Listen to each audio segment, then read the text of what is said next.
السميع العليم من الشيطان الرجيم. بسم الله الرحمن الرحيم.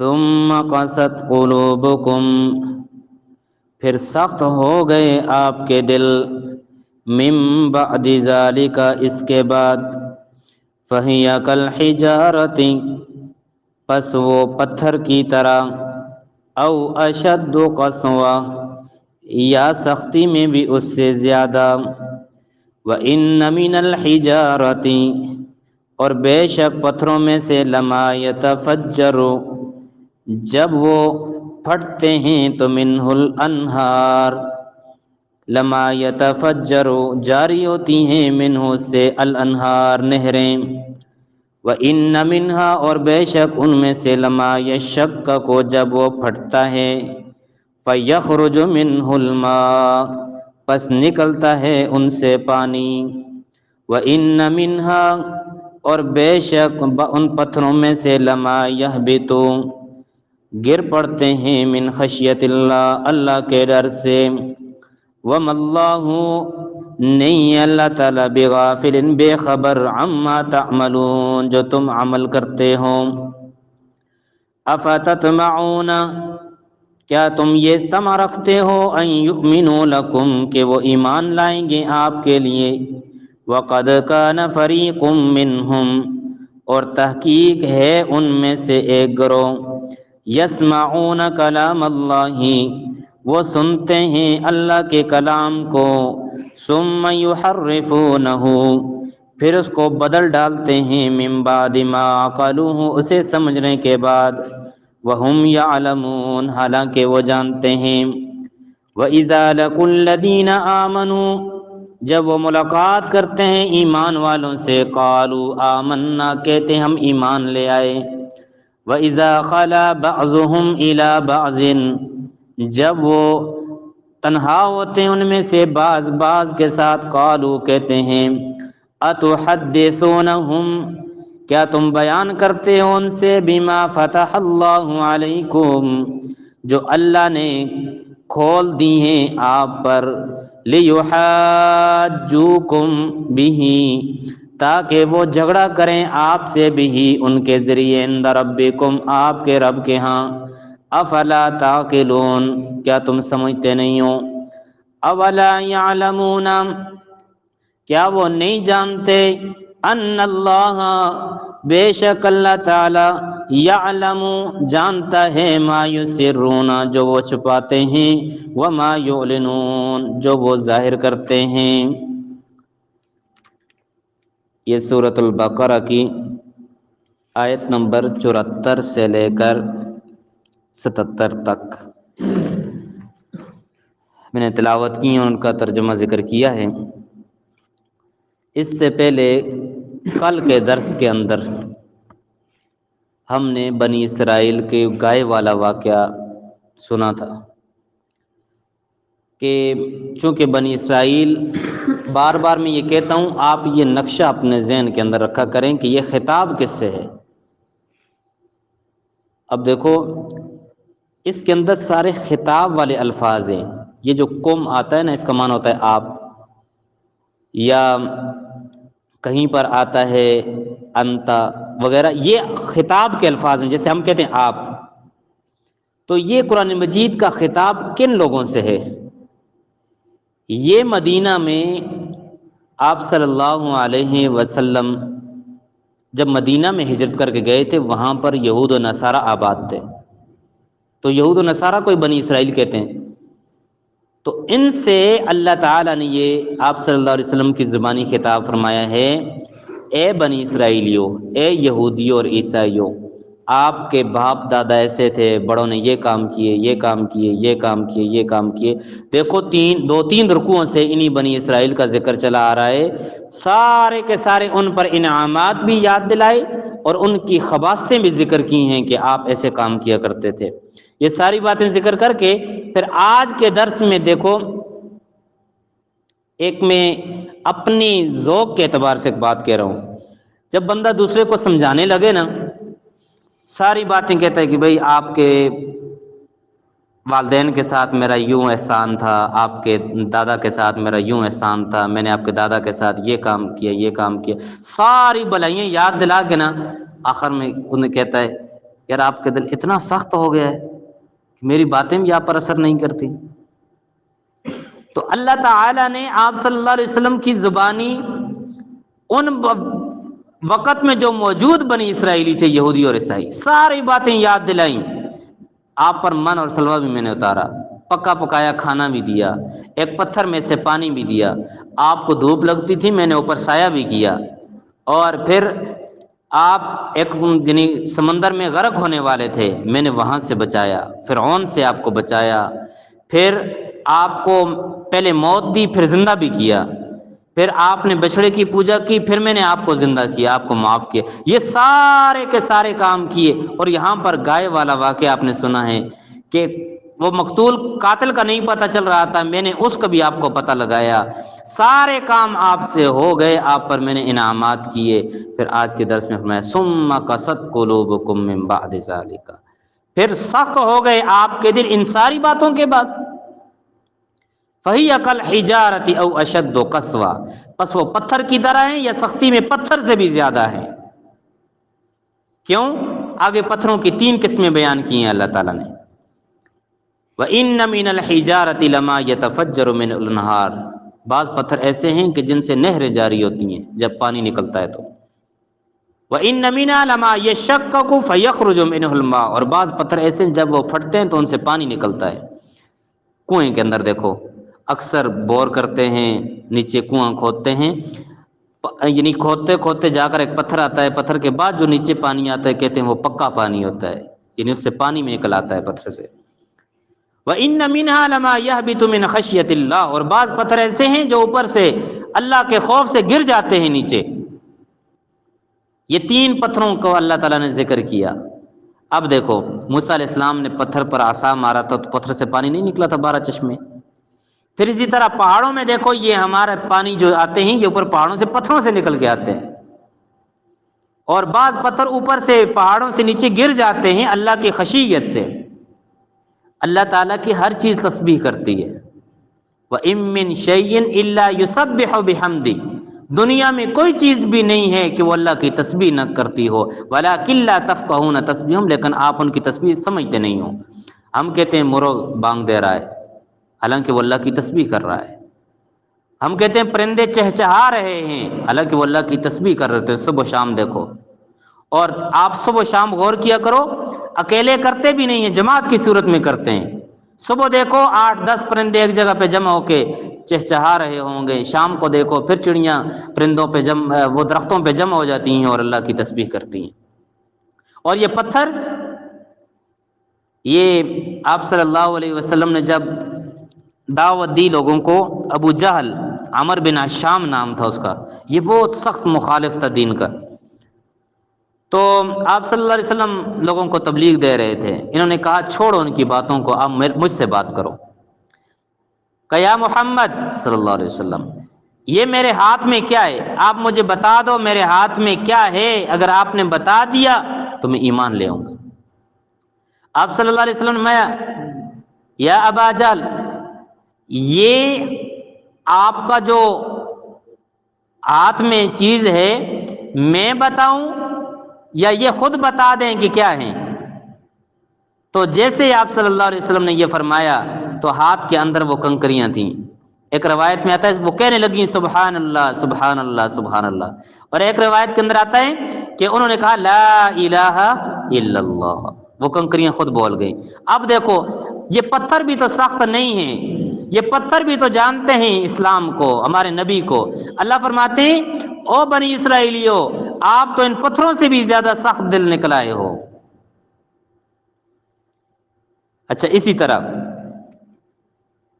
وَمَا اللَّهُ بِغَافِلٍ عَمَّا تَعْمَلُونَ، اللہ تمہارے عملوں سے بے خبر نہیں ہے، جو تم کرتے ہو نا اللہ تعالیٰ کو خوب پتہ ہے، لیکن اللہ گرفت نہیں کرتے اس وجہ سے کہ اللہ ڈھیل دیتے ہیں۔ وہ کہتا ہے نا ان اللہ تعالیٰ لَيُمْلِيَ الظَّالِمِ، اللہ تعالیٰ ظالم کو مہلت دیتے رہتے ہیں یہاں تک کہ جب اس کو پکڑتے ہیں تو پھر اس کو سمجھ نہیں آتی کہ مجھے کس پکڑ کی سزا مل رہی ہے۔ یہاں تک تذکرہ تھا بنی اسرائیلیوں کا۔ آگے افتطمعون ان یؤمنوا لکم، یہ ایمان والوں کو خطاب ہے۔ یہاں سے آگے 5 جماعتوں کا ذکر ہے بنی اسرائیلیوں کا۔ تو 5 جماعتیں مختلف کام کیا کرتی تھیں، ان میں سے تو ایمان والوں کو اللہ تعالیٰ خطاب کر کے فرما رہے ہیں افتطمعون ان یؤمنوا لکم، کیا تم یہ طمع رکھتے ہو، امید رکھتے ہو کہ وہ آپ کے لیے ایمان لے آئیں گے؟ آپ کو یہ لالچ ہے ان کی طرف سے۔ وَقَدْ كَانَ فَرِيقٌ مِّنْهُمْ يَسْمَعُونَ كَلَامَ اللَّهِ، حالانکہ حال یہ ہے کہ بنی اسرائیلیوں میں سے کچھ ایسے لوگ بھی ہیں وہ اللہ کے کلام کو سنتے ہیں، ثُمَّ يُحَرِّفُونَهُ مِن بَعْدِ مَا عَقَلُوهُ، اس کو سمجھنے کے بعد اس کو بدل دیتے ہیں، وَهُمْ يَعْلَمُونَ، حالانکہ وہ جانتے بھی ہیں۔ اس کی 2 مثالیں دیتا ہوں میں آپ کو۔ ایک مثال تو یہ کہ موسیٰ علیہ السلام کے ساتھ جو 70 بندے کوہ طور پر گئے تھے، وہ تو گئے تھے تصدیق کے لیے کہ آ کے قوم والوں کو بتاتے کہ بھئی یہ کتاب اللہ تعالیٰ نے دی ہے، اس کے اندر احکامات لکھے، آپ اس پر عمل کرو۔ لیکن انہوں نے کیا کیا، وہ 70 بندے واپس آئے قوم کے اندر اور آ کر کہنے لگے یہ کتاب تو ہے اللہ کی طرف سے، لیکن اللہ تعالیٰ نے فرمایا کہ یہ کتاب میری ہے، جو بات اچھی لگتی ہے عمل کرو، جو اچھی نہیں لگتی وہ چھوڑ دو۔ اب دیکھو سمجھ گیا ہے، اس کے بعد انہوں نے اس کو بدل ڈالا ہے۔ اور آج کل، اور دوسری مثال یہ، آج کل کے لوگ کیا کرتے ہیں، دیکھو پڑھتے سارے قرآن ہی ہیں، آپ جس مسلک کے پاس جاؤ، جس یعنی قرآن کو ماننے والا جو بھی ہے جس کے پاس بھی جاؤ، وہ آپ کو قرآن اس کے ہاتھ میں ہوگا، لیکن قرآن مجید پڑھتے ہیں پھر اپنی خواہشات کے مطابق قرآن مجید کا ترجمہ کرتے ہیں اور غلط کرتے ہیں۔ خدا کا خوف نہیں ہے ان کے دلوں کے اندر، حالانکہ اس کی تفسیر، ان کی جو روایات ان تفاسیر کے اندر آئی ہیں انہی کو وہ بیان نہیں کرتے، بلکہ کسی کو دیکھو اپنی پیٹ کی خاطر کیا بیان کرتا ہے، کوئی کیا کرتا ہے، کوئی کیا کرتا ہے، بس۔ ثم يحرفونه من بعد ما عقلوا وهم يعلمون، سمجھتے ہیں، سمجھنے کے بعد اس کو بدل دیتے ہیں۔ اور یہ اس وقت کے یہودی لوگ، یہودیوں کے بڑے کیا کرتے تھے، علماء، ان کے جو بڑے پیر تھے وغیرہ، اور آج کل کے علماء تو میں نہیں کہتا ہوں، لیکن ممبروں پر بیٹھنے والے لوگ جو ہیں وہ بھی قرآن مجید پڑھتے ہیں اور اپنی خواہشات کے مطابق ان کے ترجمے کرتے ہیں، پھر اس کا ترجمہ کر کے اپنی باتوں کو ثابت کرتے ہیں اور قرآن کریم سے ثابت کرتے ہیں۔ وَهُمْ يَعْلَمُونَ، حالانکہ وہ جانتے ہیں لیکن پیسے بٹورنے کی خاطر، لالچ کی خاطر بس لگے ہوئے ہیں۔ وَإِذَا لَقُوا الَّذِينَ آمَنُوا، یہ پہلا گروہ یہ تھا کہ وہ قرآن مجید یعنی کتاب اللہ کے کلام کو سن کے بدل دیتا تھا۔ آگے دوسرا گروہ وَإِذَا لَقُوا الَّذِينَ آمَنُوا قَالُوا آمَنَّا، یہ دوسرا گروہ ہے۔ ایک تو منافقوں کا ذکر ہم نے شروع میں پڑھا، وہ آپ صلی اللہ علیہ وسلم کے یعنی بعد میں جو آنے والے لوگ تھے ان میں سے تھے، لیکن یہ جو تذکرہ ہے یہ یہودیوں کے منافق ہیں، یہودیوں کے اندر منافق پائے جاتے تھے، اور وہ کیا کرتے تھے، وَإِذَا لَقُوا الَّذِينَ آمَنُوا قَالُوا آمَنَّا، ایمان والوں سے ملتے تھے تو کہتے تھے ہم ایمان لے آئے، ہم آپ کے ساتھ ہیں۔ وَإِذَا خَلَا بَعْضُهُمْ إِلَى بَعْضٍ، اور جب ان میں سے بعض کے ساتھ ملتے تھے یعنی یہودی آپس میں، قَالُوا وَتُحَدِّثُونَهُم بِمَا فَتَحَ اللَّهُ عَلَيْكُمْ لِيُحَاجُّوكُمْ عِندَ رَبِّكُمْ، تو ان کے بڑے سردار ان کو کہتے تھے او بھائی آپ ان کو کیوں ایسی باتیں بتاتی ہو کہ کل قیامت والے دن اللہ کے سامنے وہ آپ پر حجت پیش کریں گے۔ افلا تعقلون، کیا سمجھتے نہیں ہو؟ اب اس کی مثال سمجھو، آپ کو یہ آیت سمجھ آ جائے گی۔ یہودیوں کے بعض لوگ جب آپ صلی اللہ علیہ وسلم کے پاس آ کر بیٹھتے تھے نا تو انہیں بتاتے تھے کہ ہماری کتابوں کے اندر لکھا ہوا ہے کہ آخر الزمان پیغمبر آئے گا، وہ اس کی ایسی ایسی نشانیاں ہیں، ان کا قد ایسا ہوگا، ان کی رنگت ایسی ہوگی، آنکھیں اتنی لمبی ہوں گی، چہرہ ایسا نورانی ہوگا، اور ان کی یہ یعنی معجزات ظاہر ہوں گے۔ یہ تمام تر چیزیں ہماری کتابوں کے اندر لکھی ہوئی ہیں۔ وہ آ کے بتاتے تھے یہودی، تو ان کے بڑے جو تھے یعنی سردار جو تھے وہ ان کو کہتے تھے بھائی آپ مومنوں کو جا کر ایسی باتیں کیوں بتاتی ہو کہ ہماری کتابوں کے اندر لکھی ہوئی ہیں، کل یہ مومن لوگ قیامت والے دن اللہ کے سامنے حجت پیش کریں گے کہ ان کو پتہ تھا کہ یہ نبی برحق ہے لیکن مانا نہیں ہے۔ افلا تعقلون، کیا تم سمجھتے نہیں ہو؟ اولا یعلمون ان اللہ یعلم ما یسرون وما یعلنون، اللہ تعالیٰ نے آخر میں فرمایا اولا یعلمون، کیا وہ جانتے نہیں ہیں، کیا ان کو پتہ نہیں ہے، ان اللہ یعلم ما یسرون وما یعلنون، اللہ تعالیٰ کو تو جو چھپاتے ہیں ان کا بھی پتہ ہے وما یعلنون، اور جن کو ظاہر کرتے ہیں ان کا بھی پتہ ہے۔ اب یہاں پر یہ لفظ استعمال ہوا ہے یسرون وما یعلنون، چھپانا اور ظاہر کرنا۔ یہ یسرون وما یعلنون کا لفظ استعمال ہوا ہے کام کرنے والے کے اعتبار سے۔ اب دیکھو ایک بندہ چوری کرتا ہے، بار بار میں چوری کی مثال تب دیتا ہوں کہ بعض گناہ ایسے بھی ہوتے ہیں کہ ان کو انسان ذکر نہیں کر سکتا مسجد کے اندر یا ایسے ماحول میں، ایک بات، اور دوسری بات یہ کہ چوری کرنے والا بندہ دین کے اندر بھی چوری ہے۔ اگر کوئی بندہ دین کے کاموں کو، دین کی باتوں کو چھپاتا ہے وہ بھی چوری ہے، اور دین کے مسائل کو چھپاتا ہے وہ بھی چوری ہے، اور ظاہراً کسی چیز کو چرا کر اپنے پاس رکھ لینا یہ بھی چوری۔ بہرحال ایک بندہ چوری کرتا ہے، اب اس کو پتہ ہے کہ بھئی میں عوام کے سامنے، لوگوں کے سامنے کسی چیز کو چھپاؤں گا تو مجھے سب جانیں گے، پہچان لیں گے کہ یہ بندہ چور ہے۔ وہ سب سے چھپ کر رات کے وقت کا انتظار کرتا ہے، رات کا اندھیرا چاہتا ہے، اب وہ اس کو چھپا لیتا ہے۔ اب دیکھو اللہ تعالیٰ کے لیے تو دن بھی وہی ہے، رات بھی وہی ہے۔ اللہ کا تعالیٰ تو دن کو بھی اسی طرح دیکھتے ہیں، رات کو بھی اسی طرح اللہ کو معلوم ہوتا ہے۔ اب یہ چھپ کے کرنا بندے نے جو کیا ہے، یہ تو بندے نے اپنے ذہن کے مطابق کیا ہے کہ دن کو چھوڑ کے رات کو چوری کی ہے۔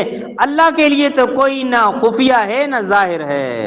اب سمجھ آئیے، یہ جو لفظ استعمال ہوا یسرون وما یعلنون کا، یہ بندے کے اعتبار سے ہے۔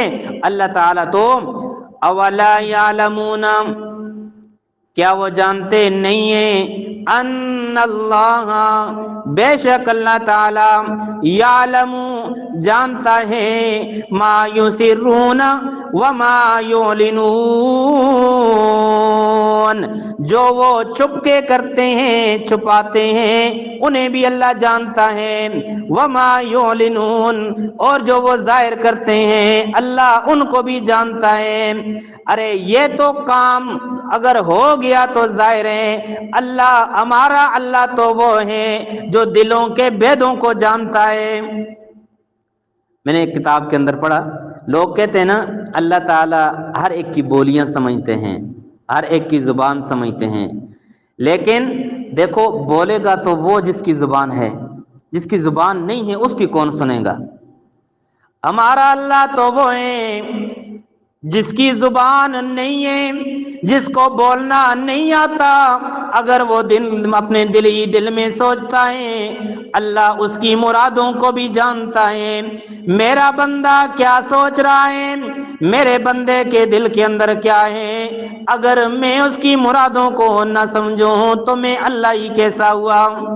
اگر اللہ بندے کی مرادوں کو نہ سمجھے تو بندہ جس کی زبان نہیں ہے تو وہ کس سے مانگے گا؟ اللہ دل کی مرادوں کو جان کے پورا کرتا ہے، تو دل کی مرادوں کو جاننے والا اکیلا اللہ ہے، اللہ کے علاوہ کوئی مرادیں نہیں جانتا۔ اور ہم کیا کہتے ہیں، روڈوں کے کنارے جو بندے بیٹھے ہوتے ہیں نا نجومی، وہ ہاتھ دیکھتے ہیں، بھائی جی تیرے ہاتھ کی لائن یہ جا رہی ہے، تیری ایک شادی ہو گئی، تیری لائن یہ جا رہی ہے ہاتھ کی، تیری 2 شادیاں ہوں گی، اور جن کے ہاتھوں کی لائنیں ہیں ہی نہیں ہیں ان کی کتنی ہوں گی؟ حالانکہ اللہ تعالی اگر کسی کو بھی، یعنی دنیا کے اندر جو کچھ ہونا ہے اللہ نے یہ بھی تقدیر کے اندر لکھ دیا ہے، اور جو ہوا ہے اللہ کو وہ بھی معلوم ہے، اور جو آگے ہوگا یہ بھی اللہ کو معلوم ہے۔ میں شیخ عبد القادر جیلانی رحمۃ اللہ علیہ کی کتاب پڑھ رہا تھا، فیوز ربانی، یہ ترجمہ ہے، الفتح الربانی عربی کی کتاب لکھی، اس کا ترجمہ ہے، اس کے اندر انہوں نے بڑی بہترین بات ارشاد فرمائی ہے۔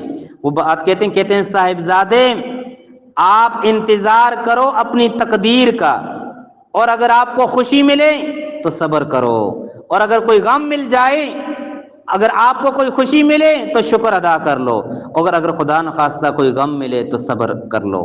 کیوں؟ یہ تیری تقدیر کے اندر سب کچھ لکھا جا چکا ہے، آپ اتنی ہی کوشش کرو گے، اتنے ہی آگے بڑھو گے جو کچھ آپ کی تقدیر کے اندر لکھا ہوا ہے۔ تو اپنی تقدیر پر راضی رہو، کیوں؟ والقدر خیرہ وشرہ من اللہ تعالی، اچھی اور بری تقدیر یہ ساری کی ساری اللہ ہی کی طرف سے ہے، تو اس پر ہمارا ایمان ہونا چاہیے۔ اللہ تعالی ہم سب کو عمل کرنے کی توفیق نصیب فرمائے۔ الحمدللہ رب العالمین والعاقبۃ للمتقین، والصلاۃ والسلام علی رسول محمد وعلی آلہ وصحبہ اجمعین۔ یا الہ العالمین، یا ارحم الراحمین، اللہ تو ہم پر فضل اور کرم فرما۔ یا اللہ تو اپنی محبت نصیب فرما، یا اللہ اپنی پہچان نصیب فرما، یا اللہ اپنی معرفت نصیب فرما، یا اللہ اپنے پیارے نبی کے طریقوں پر عمل کرنے کی توفیق نصیب فرما۔ یا اللہ ہمارے گھروں کے اندر اسلام والے امور جاری فرما۔ یا اللہ ہمیں شریعت پر چلنا ہمارے لیے آسان بنا۔ یا اللہ ہمیں توبہ اور استغفار کی توفیق نصیب فرما۔ یا اللہ ہمیں اپنی طرف رجوع کی توفیق نصیب فرما۔ یا اللہ ہمیں اپنا تعلق نصیب فرما۔ یا اللہ ہمیں باجماعت نمازی بنا۔ یا اللہ ہمارے گھروں میں چھوٹے بڑوں مردوں عورتوں سب کو نمازی بنا۔ یا اللہ ہمیں اپنے در کا سوالی بنا۔ یا اللہ ہمیں اپنا محتاج بنا۔ یا اللہ دنیا آخرت میں کسی کا محتاج نہ بنا۔ ربنا تقبل منا انک انت السمیع العلیم وتب علینا انک انت التواب الرحیم وصلی اللہ تعالی علی خیر خلقہ محمد وعلی آلہ واصحابہ اجمعین۔